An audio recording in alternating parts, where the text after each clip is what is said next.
네, 오늘 하나님께서 저와 여러분들에게 주시는 말씀은 사도행전 9장 3절에서 9절 말씀이죠. 진정으로 회심할 수 있습니다. 이런 제목인데 말씀 증거될 때 우리 하나님의 은혜가 함께하길 원합니다. 지난 주간 이 코로나 감염자가 500명대를 유지했죠.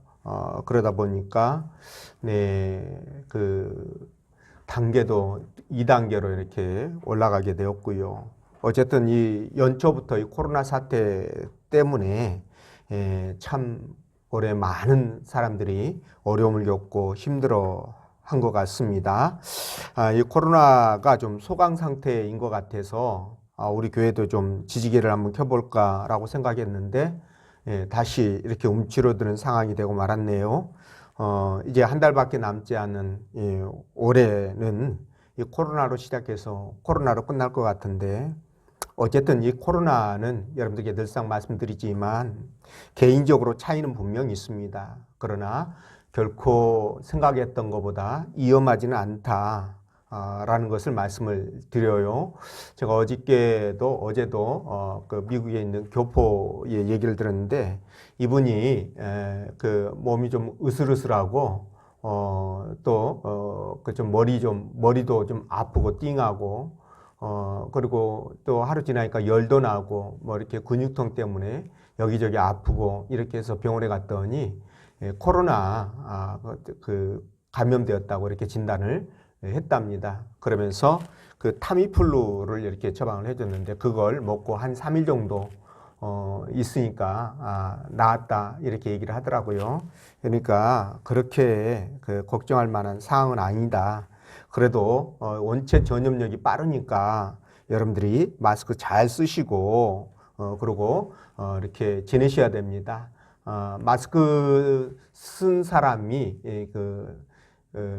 감염자하고 1시간 이상 이렇게 접촉을 했는데 감염되지 않았다 이렇게 그 안전 그 문자 있잖아요. 그렇게 연락이 왔더라고요. 그러니까 코로나 이렇게 너무 무서워하지 마시고 마스크 잘 쓰고 예배도 또 여러분들의 일상생활도 정상적으로 이렇게 해 나갔으면 좋겠습니다. 자, 오늘 하나님께서 본문의 말씀을 통해서 다음과 같은 3가지로 우리에게 은혜를 주셨는데 그 첫째가 체험을 통해서 진정한 신앙인으로 거듭난다는 것이고 두 번째가 눈은 떴으나 보지 못하는 자들이 많다. 세 번째가 진정한 회심은 나를 바로 아는 것으로부터 시작된다라는 말씀인데 자, 오늘 본문의 말씀을 따라가면서 진정한 영적 체험을 통해서 거듭나면 우리가 세상을 어떻게 바라볼 수가 있는지 성령께서 들려주시는 하나님의 음성을 듣도록 하겠습니다. 자, 첫째로 체험을 통해 진정한 신앙인으로 거듭납니다. 3절 6절 말씀인데 읽어볼까요? 시작.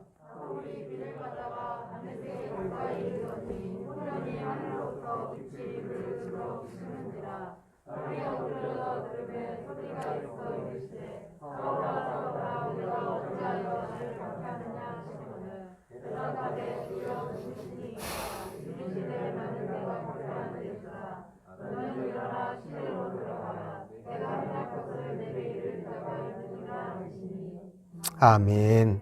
자, 사울이 다메섹으로 가는 길에 사울을 찾아오신 주님을 만나죠. 이 만남을 통해서 사울은 일생일대의 대인생의 전환이 일어나게 되는데요. 지금까지 이 유대교의 가르침이 진리였고 그리고 전부 다 그래서 기독교인들을 핍박하고 죽이는 것이 하나님 뜻이라고 생각해서 최선을 다해서 그 일을 해왔는데 오늘 공중으로 임하신 예수님이 바로 기독교인들을 핍박하는 것이 나를 핍박하는 것이다 라고 말씀하시는 것을 듣고 사울이 엄청난 충격을 받았을 것입니다.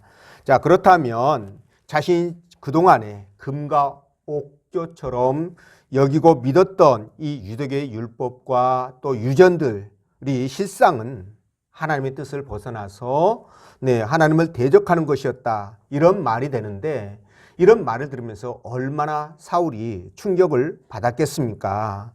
사울은 예수님 공생에 사역을 하실 때 사실 예수님을 직접 보았다고 여겨집니다. 그리고 그분의 말씀도 들었을 것으로 생각되는데 그때는 그런 말씀들을 들으면서 아, 이분이 좀 다른 분하고는 좀 다르구나, 좀 독특하다 이런 것들은 느꼈을지 모르지만 그러나 이분이 메시아다 라고는 생각하지 않았을 것입니다. 또 그동안 하나님을 믿고 섬겼어도 하나님은 그냥 이 사울의 머릿속에 간념적으로 그러니까 간념적으로 그렇게 하나님으로 존재했던 것이에요. 그런데 오늘 진짜 이분이 살아계셔서 나에게 찾아올 줄을 꿈에들 생각했겠습니까? 그러다 보니 이 충격이 너무 커가지고 눈이 멀게 됐고 또 밥을 먹지 못하는, 음식을 사흘 동안 입에 대지 못하는 그런 일을 겪게 된 것이죠. 자, 사울은요, 하나님을 만난 충격과 흥분과 이 기쁨 속에서 기도를 통하여 하나님과 깊은 그런 영적인 교감의 시간들을 가졌을 것으로 추측됩니다. 자, 예수 믿는 사람들을 잡아다가 죽이고 핍박했던 이 사울이 자, 진짜 주님을 만나고 나서 시간이 흐르면서 완전히 180도로 변하잖아요. 그래서 그때부터는 오히려 예수님을 전하는 그런 사람으로 변했다는 것입니다. 자, 이렇게 말이죠. 하나님을 제대로 만나면은 아무리 약한 사람이라 할지라도 변하지 않을 수가 없어요. 여러분, 이건 진리입니다.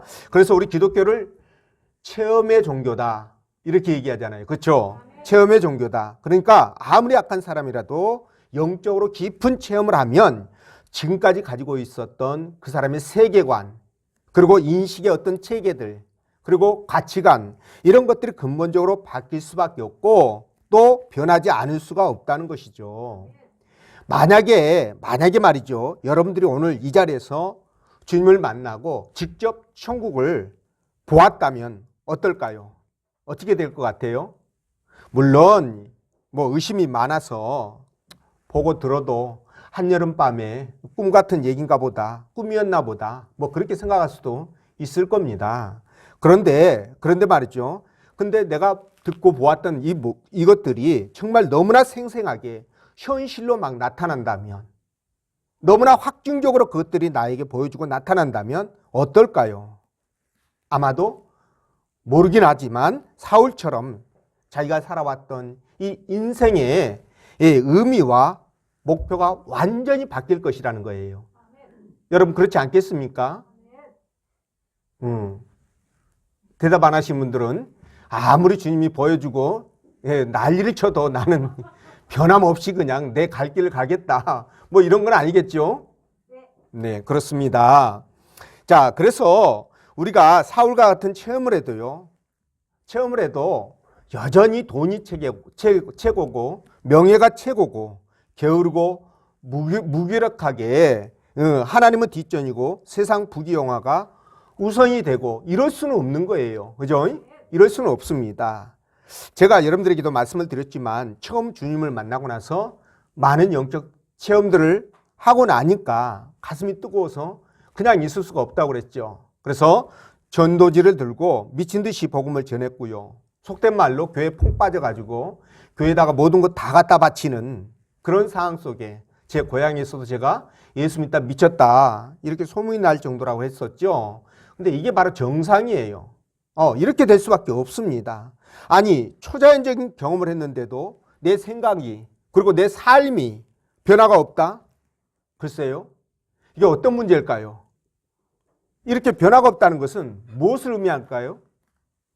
그래서 두 가지예요. 딱 두 가지. 뭐냐? 바로 하나님이 잘못됐던가 아니면은 내가 잘못됐던가. 저는 그렇게 생각합니다. 그렇지 않겠어요? 네. 그래서 성경 속의 인물들을 보면 그들은 한결같이 하나님 나라의 부름을 받기 전에 어떻게 했습니까? 주님이 주시는 깊은 영적인 경험들을 했다. 이것을 우리가 알 수 있습니다. 그래서 아브라함 보십시오. 아브라함도 하나님의 부름을 체험하고 나서 어떻게 했습니까? 우상 숭배자들을 해서 믿음의 조상으로 그렇게 탈바꿈하잖아요. 그죠? 이 간사했던 야곱은 또 어떻습니까? 베델에서 하나님을 만나고 나서 선민 이스라엘의 조상이 됩니다. 네. 그리고 또 목동으로 양을 치던 모세는 어떻게 됐어요? 호렙산에서 하나님을 만나는 그런 영적인 깊은 체험을 통해서 이스라엘의 위대한 지도자로 거듭날 수 있었던 것이죠. 어디 이뿐입니까? 성경 속에 나오는 수많은 인물들, 뭐 다윗이라든가 솔로몬이라든가 뭐 엘리야라든가 엘리사라든가 뭐 이사야라든가 에스겔이라든가 뭐 다니엘이라든가 수많은 사람들 뭐 헤아릴 수 없습니다. 사도 바울을 비롯해서 예수님의 12제자들, 집사들, 그리고 성도들, 이런 수많은 주의 백성들이 영적인 체험을 통해서 어떻게 했다? 하늘나라의 확신을 갖고 죽기까지 복음을 전하면서 충성을 다했던 것이에요. 그러니까 이런 걸 봐도 저와 여러분들이 말이죠, 확실한 체험을 하게 되면 사람이 변할 수밖에 없다, 이걸 말씀을 드리는 거예요. 자, 이렇게 말하면 혹시 속으로 이렇게 생각할 수 있는 사람이 있어요. 아니, 나는 뭐지? 나는 가짜인가? 나는 구원 못 받았나? 난 그런 체험들이 없었는데 어떡하지? 이렇게 생각하시는 분이 있을 거예요. 그런데 여러분, 영적 체험 그러면 외적으로 나타나는 이런 부분만 있는 건 아니에요. 내적인 체험이 있습니다. 예를 들자면 어떤 이상을 보거나 꿈을 꾸거나, 그죠? 그리고 하나님의 음성을 듣거나 신비한 현상을 보거나, 자, 그리고 경험을 하거나 방언이라든가 뭐 신유 은사라든가 또는 애언이나 축사나 어떤 사랑의 은사나 이런 각종 은사들을 받는 거, 이런 것들은 다 예적인 은사에 해당된다면 아까 말씀드린 대로 이런 부분이 없어도요, 하나님의 말씀이 사실로 믿어진다거나, 그러죠? 그리고 하나님이 살아계심과 예수 그리스도가 나의 구세주가 된다는 것이 정말 믿어지는 거예요. 그래서 그분이 나를 위해서 십자가에 못 박혀 돌아가셨다는 이 사실을 믿는 내가 구원받았다는 강한 확신이 있다는 것. 이런 경우 어떨까요? 이건 체험한 거예요. 그리고 성령 하나님께서 내 안에 들어오셔서 나를 날마다 인도하시고 주의 은혜 안에 기쁨으로 감사함으로 살아가도록 그렇게 하신다면 이건 이미 내적인 체험을 한 것입니다. 그러니까 여러분, 이 체험들, 내적이든 외적이든 이런 체험을 통해서 우리가 하나님의 은혜 안에 살아간다면 어떻게 될까요? 저와 여러분들은 진정한 신앙인으로 거듭난 것이에요. 그러나 여러분, 이런 내적인, 외적인 그런 체험이 없다면 아직 거듭난 백성이 아닐 것입니다. 그렇죠? 네, 그래서 사도 바울은 고린도후서 13장 5절에서 이렇게 말씀하십니다. 같이 읽어보겠습니다. 시작.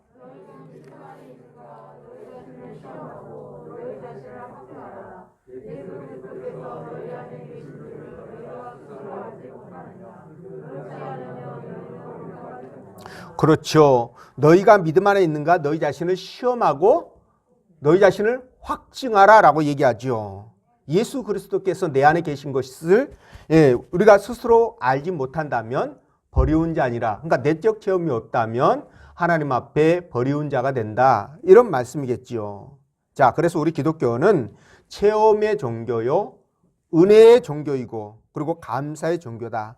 그래서 아무런 기쁨도 감사함도 없이 의무방전 치르듯이 여러분들이 예배를 드리거나 종교 생활을 한다면 이건 정말 불행한 일이 되겠지요. 우리 기독교는요, 살아계신 하나님을 날마다 내 삶 속에서 만나고 체험하는 그런 종교입니다. 아멘. 여러분 믿으시죠? 아멘. 네, 그래서 사도 바울은요, 디모데전서 3장 9절 말씀을 통해서 디모데에게 네가 만약에 직분자를 세우면, 집사를 세울 때 이런 사람을 세워라, 믿음의 비밀을 가진 자를 세워라, 이렇게 말씀하시거든요. 여러분, 여기에서 믿음의 비밀을 가진 자가 무슨 뜻일까요? 이게 바로 하나님과 만남의 체험이 있는 자를 얘기합니다. 그러니까 하나님과 영적인 체험이 있는 자를 직분자로 세워라, 이렇게 말씀하시는 거예요. 그렇기 때문에 만약에 여러분들이 아직도 나는 하나님을 인격적으로 만나지 못했다, 외적이든 내적이든 이런 체험이 없다라고 생각한다면 어떻게 해야 됩니까? 그 체험을 위해서, 주님과의 깊은 교제와 만남을 위해서 기도해야 되겠지요. 기도해야 됩니다. 그래서 생각으로만, 내 머릿속에만 존재하는 하나님, 내 삶 속에서 나와 함께 살아가는 하나님이 아니라 교회 가면 설교 속에서만 존재하고 성경을 읽으면 성경 속에서만 존재하는 그런 사울과 같은 생각에서 벗어나가지고 진짜 하나님이 실제 내 삶 속에서 나와 함께 하시고 살아서 역사하시는 그런 능력의 하나님이라는 것을 우리가 경험하면서 함께 살아가야 됩니다. 자, 그래서 여러분들 모두는 하나님을 만나는 이런 체험을 통해서 진정한 성도로 거듭나셔야 되고요. 그래서 단 한 사람도 구원의 반열에서 벗어난 일이 없도록 그 안에 머무르도록 그렇게 하셔야 됩니다.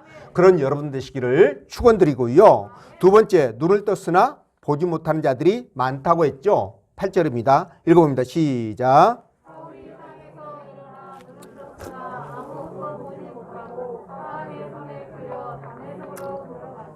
아멘. 자, 사울이 주님을 만나고 천국에 끌려 올라가서 그 천국의 아름다운, 너무나 아름다운 그 모습들을 어떻게 했습니까? 보고 내려와 가지고 이제 정신을 차리고 눈을 떴지만 아무것도 안 보이는 거예요. 자, 앞에 말씀드린 것처럼 사울이 받은 충격이 너무 커가지고 앞을 못 봤다고 봐야 되겠죠. 그죠? 그런데 하나님께서 왜 이렇게 사울의 눈을 멀게 하셨을까? 왜 멀게 하셨을까요? 그렇죠? 지금까지 그가 두 눈 멀쩡히 뜨고 잘 보고 그렇게 살았다고 하지만 사실은 하나님을 보지 못한 자였기 때문에 눈뜬 장님이었다는 거예요. 그래서 하나님은 그의 눈을 감김으로 말미암아 네가 지금까지 살아왔던, 네가 보고 왔던 이 모든 것들은 다 눈뜬 장님이나 똑같은 것이었어. 이걸 알려주기 위한 목적으로 그렇게 하셨다는 거예요. 그러니까 눈은 떴지만은 진짜를 보지 못하는 어리석은 삶을 살아온 세월이었다는 거예요. 이해가 되시는지요?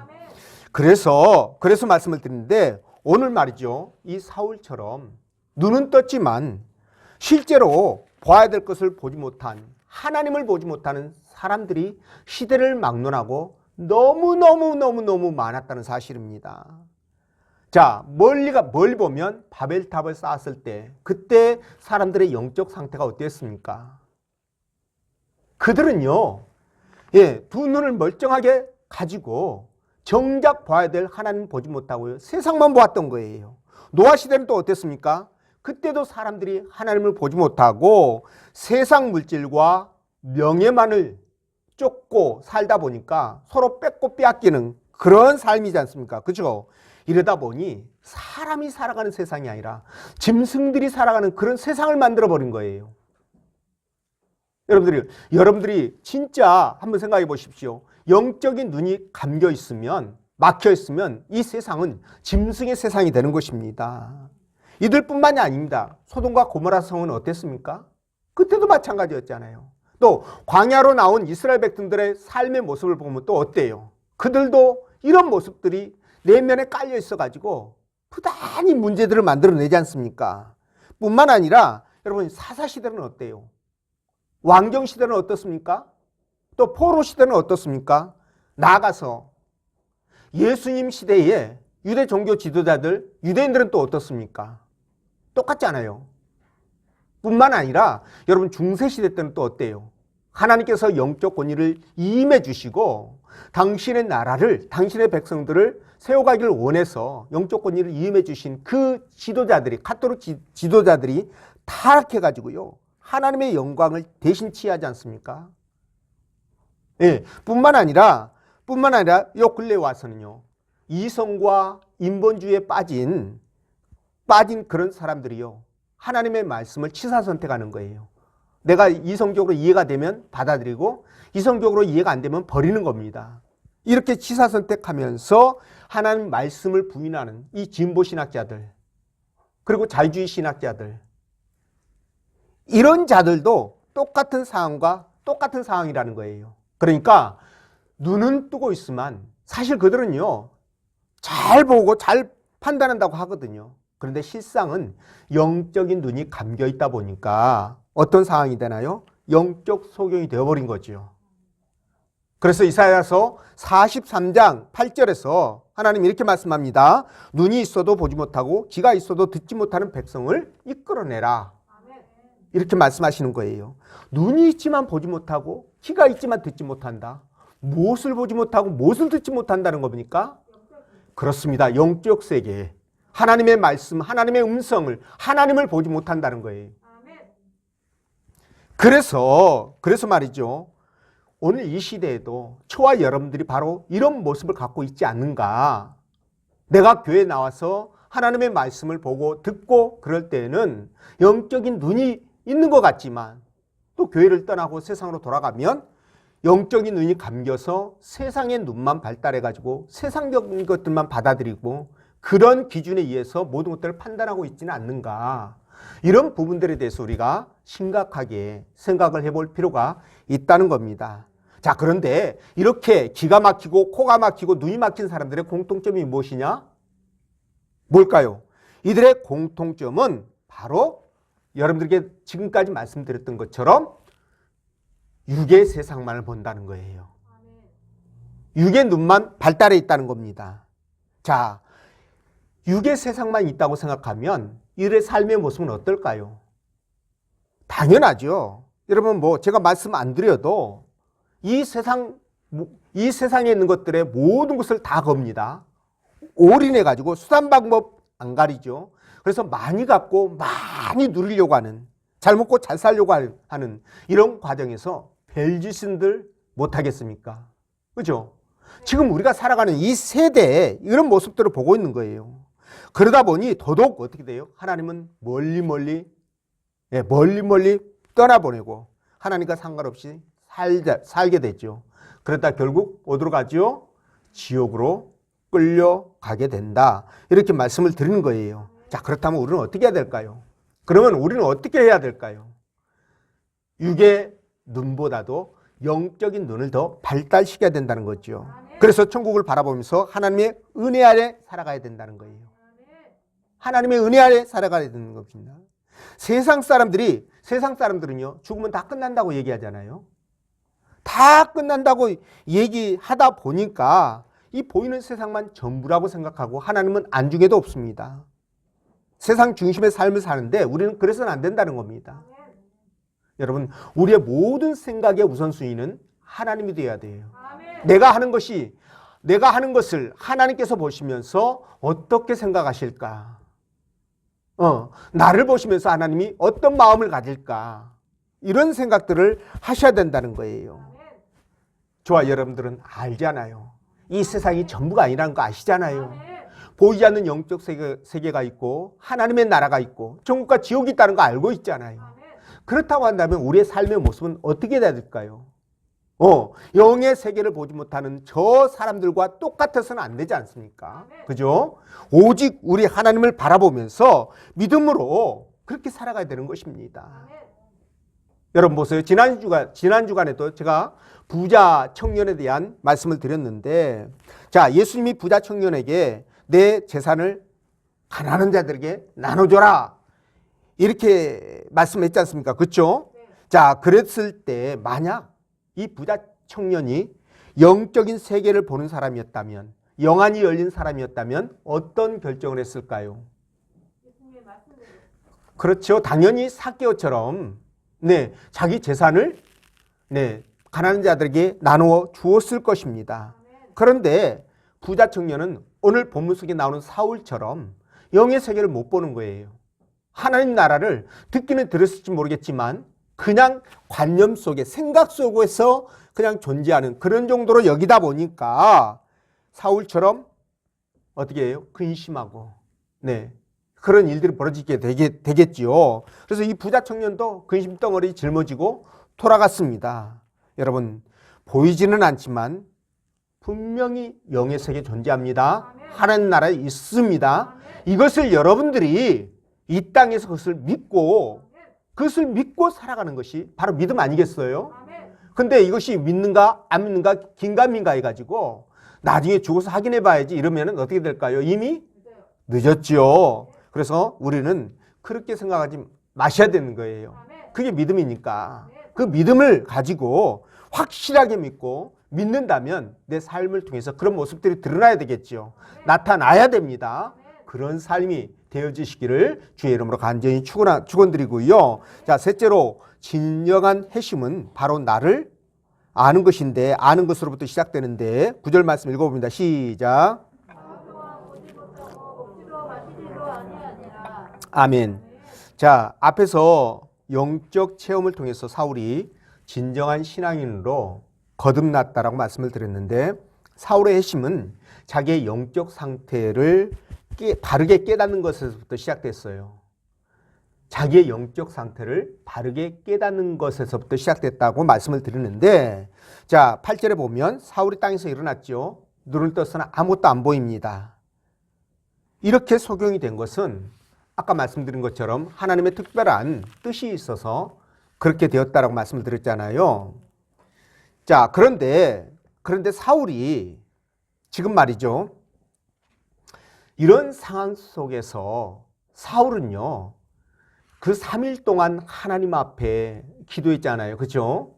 기도하고 금식하면서 하나님 앞에 기도했는데, 이 상황에서 사울은 무엇을 깨달았을까? 그게 궁금한 거예요. 왜냐하면 사울의 삶의 모습이 이 사울을 기점으로 해가지고 사울 전과 사울 후가 너무너무 달라졌기 때문에 그렇습니다. 이미 알고 있다시피 이 깨닫기 전에, 이 사울 전에는요, 예수 믿는 사람들 잡아다가 핍박하는 그런 핍박자였잖아요. 그런데 이 이후로부터는, 사울 이후로부터는 어떻게 됐습니까? 눈을 새롭게 뜨고 나서 영적 세계를 경험한 이 사울이 완전히 바뀌어가지고 예수 믿는 자들을 잡아서 죽이고, 그리고 핍박하던 자에서 오히려 예수 그리스도를 증거하는 증거자로 변화됐다는 것을 통해서 우리는 분명한 어떤 분명하고도 중요한 어떤 계기가 있었다, 이 부분을 알 수가 있습니다. 자, 그래서 이 계기가 뭘까?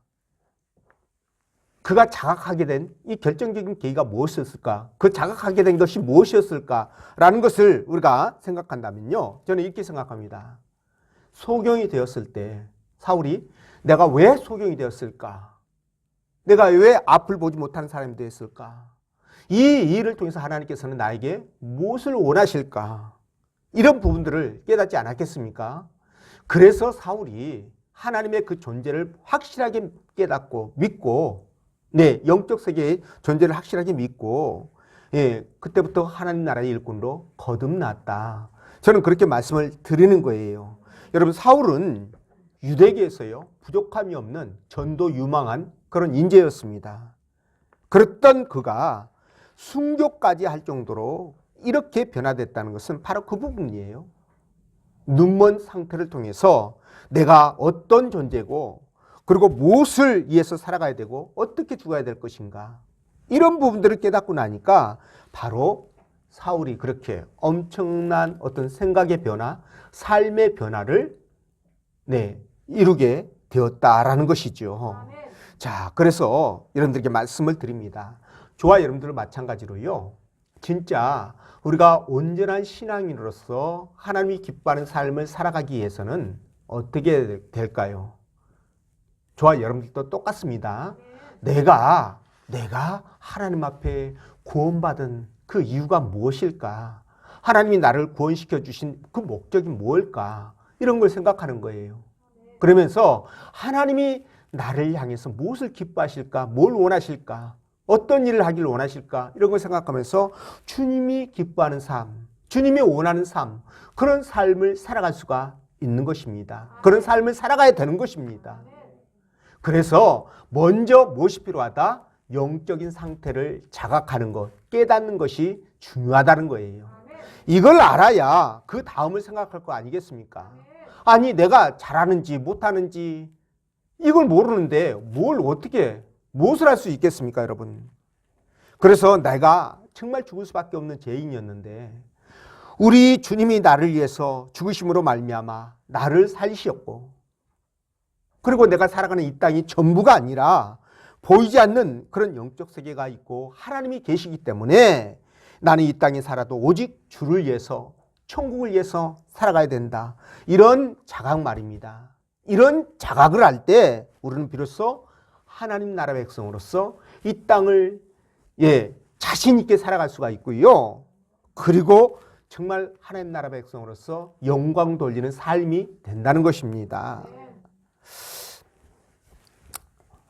자, 어떤 두 사람이요, 길을 가다가 배가 고픈 거예요. 산길을 가다가. 그래서 길에 떨어진 그 도토리를 줘가지고 먹었어요. 근데 하필이면 그걸 포졸에게 잡혀가지고 관하로 끌려가게 됩니다. 그래서 이제 온님이 그들을 이제 신문하죠. 네 죄를 네가 알렸다. 그렇게 얘기를 하잖아요. 그렇죠? 사극 보면. 그렇게 얘기를 하니까 한 사람은 바로 제가 잘못했습니다. 제가 잘못했습니다. 용서해 주십시오. 이렇게 얘기를 하니까 온님이 그 사람을 용서해 주셨어요. 그래서 풀어주고 또 한 사람에게 네 죄를 네가 알렸다 이러니까 이 사람은 자기가 뭔 잘못을 한지 모르는 거예요. 그러다가 실컷 두들겨 맞다가 죽었다는 것 아닙니까? 여러분, 이것의 차이점이 뭘까요? 이 차이점은요, 한 사람은 이 거울에서는 도토리를 주워 먹으면 죄가 되는구나 이걸 알았고, 한 사람은 아니 세상에 도토리 좀 주워 먹었다고 어떻게 이게 죄가 되냐 이렇게 해가지고 죄를 모르는 거예요. 그러다 보니 실컷 맞다가 죽게 됐는데, 여러분 이게 말이죠, 알고 모르고가 두 사람의 생사를 갈랐다는 거 아닙니까? 그렇죠? 여러분 믿어져요? 저도 안 믿어져요. 믿어집니까? 네, 생사를 갈랐다는 거예요. 진짜 마찬가지입니다, 여러분. 마찬가지예요. 내가 진짜 하나님 앞에 어떤 존재인지를 바르게 알 때 그때 내가 회개가 일어나는 겁니다.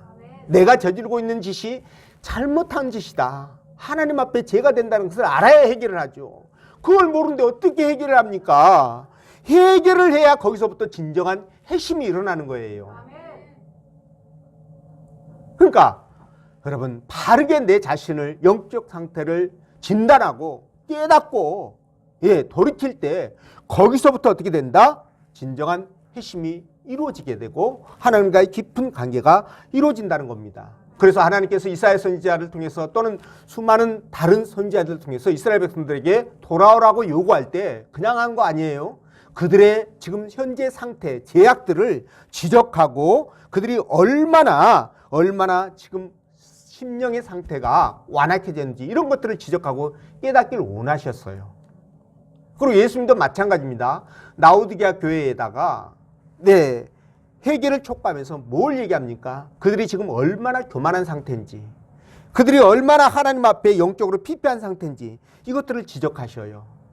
그걸 알아야 깨닫고 돌이키죠. 이거 모르면 아까 그 한 사람처럼 맞다가 죽는다니까요. 이런 일이 되는 거예요. 그래서 여러분, 진짜 우리가 이런 것들을 생각하면서 믿음으로 하나님 앞에 우리의 중심을, 우리의 신앙을 세워가야 되는데, 자, 여러분들에게 질문합니다. 여러분들의 영적 상태는 어떠신지요? 제가 이렇게 질문하면 여러분들은 내가 지금 어떤 상태지? 내가 하나님과의 관계가 돈독해가지고 진짜 어디에 있어도 떳떳하니 하나님 부르면 여기 있어요.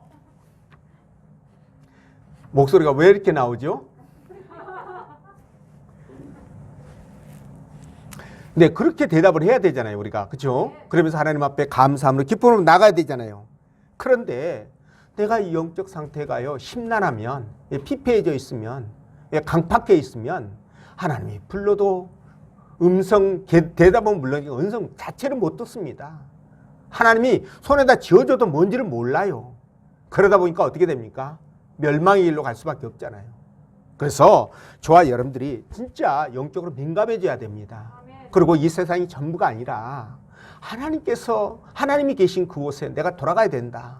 이 땅에 영원히 살 것도 아니고 이제 앞으로 한 3, 40년 또는 4, 50년 살다 보면 주님 앞에 돌아가게 될 텐데 그때 내가 주님을 어떻게 만날 것인가, 이런 부분들을 생각하면서 산다면 여러분, 우리는 절대로 영적으로 피폐해지지 않겠죠. 교만해지지 않습니다.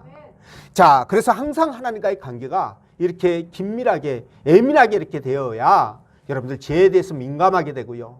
그런 것들에 대해서 내 영적 상태를 점검하고 바로바로 잘못된 것들을 회개하면서 하나님과의 관계를 돈독하게 만들어가는 거예요. 이렇게 하면 저 사람 영성관리 참 잘한다. 믿음의 본이 될 만한 훌륭하신 분이다. 이런 얘기를 듣겠지요.